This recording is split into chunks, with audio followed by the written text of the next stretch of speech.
The Battle of Gettysburg, fought from July 1st to July 3rd, 1863, was a pivotal engagement in the American Civil War. This battle marked a turning point in the war, as it ended General Robert E. Lee's second and most ambitious invasion of the North. The battle took place in and around the town of Gettysburg, Pennsylvania, and involved the largest number of casualties of the entire war. It is often described as the war's turning point, a moment when the tide turned in favor of the Union. Leading up to the battle, Confederate General Robert E. Lee had been riding a wave of success. His Army of Northern Virginia had secured a series of victories in Virginia, culminating in a decisive triumph at the Battle of Chancellorsville in May 1863. With his confidence bolstered, Lee sought to take the fight to the north, aiming to relieve pressure on Virginia, secure supplies, and potentially sway public opinion in the North in favor of peace negotiations.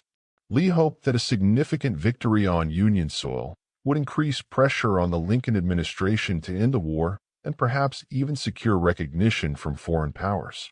Lee's army, numbering around 75,000 men, moved north through the Shenandoah Valley, crossing into Pennsylvania in late June 1863. Meanwhile, the Union Army of the Potomac, commanded by Major General George G. Meade, was in pursuit. Meade had just replaced General Joseph Hooker as commander, and his army of roughly 93,000 men was tasked with finding and defeating Lee's forces. As the Confederate Army moved into Pennsylvania, a lack of cavalry reconnaissance left Lee partially blind to the movements of Union forces. This set the stage for an accidental and climactic confrontation at Gettysburg. The battle began on July 1st, 1863, when Confederate forces under the command of General A.P. Hill engaged with Union cavalry units led by General John Buford to the northwest of the town of Gettysburg. Despite being outnumbered, Buford's men held the high ground, delaying the Confederate advance until Union infantry reinforcements arrived under the command of General John F. Reynolds. Tragically, Reynolds was killed early in the fighting, but his leadership had already helped establish a strong defensive position for the Union.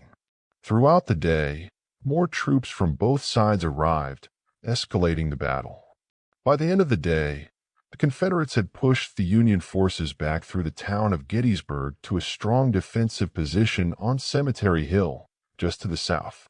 On the second day, July 2nd, both armies were fully assembled. Lee sought to capitalize on his first day's success by attacking the Union flanks. He planned a series of assaults on the Union left at Little Round Top, Devil's Den, the Wheat Field, and the Peach Orchard, while also attempting to break through the Union right at Culp's Hill and Cemetery Hill.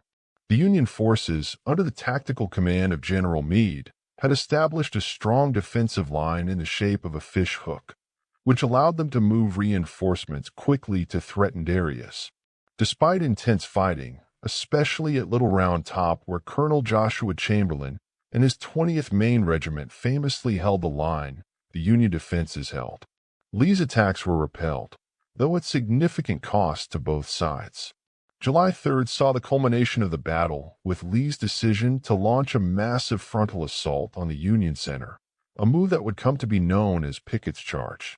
Confident that he could break through the Union Center on Cemetery Ridge, Lee ordered approximately 12,500 Confederate troops, led by General George Pickett and other commanders, to march across open fields under heavy Union artillery and rifle fire. The assault, though bravely executed, was a disastrous failure. Union forces, fortified behind stone walls and aided by interior lines, inflicted devastating losses on the advancing Confederates. Fewer than half of the Confederate soldiers who took part in Pickett's charge made it back to their lines. The repulse of Pickett's charge marked the end of the Battle of Gettysburg. In the aftermath of the battle, both sides were stunned by the scale of the bloodshed. Over the course of 3 days, there were approximately 51,000 casualties, including dead, wounded, captured, and missing soldiers. The Union Army suffered around 23,000 casualties, while Confederate losses were even higher, estimated at around 28,000. The defeat at Gettysburg coupled with the fall of Vicksburg on July 4th, represented a significant blow to Confederate morale and military capability. Lee's army retreated back to Virginia, having lost a significant portion of its fighting strength.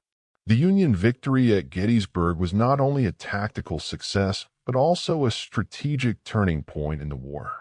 The significance of the Battle of Gettysburg extended beyond the battlefield. It boosted Union morale and strengthened the resolve of the Northern public to continue the fight. In November 1863, President Abraham Lincoln delivered the Gettysburg Address at the dedication of the Soldiers' National Cemetery in Gettysburg.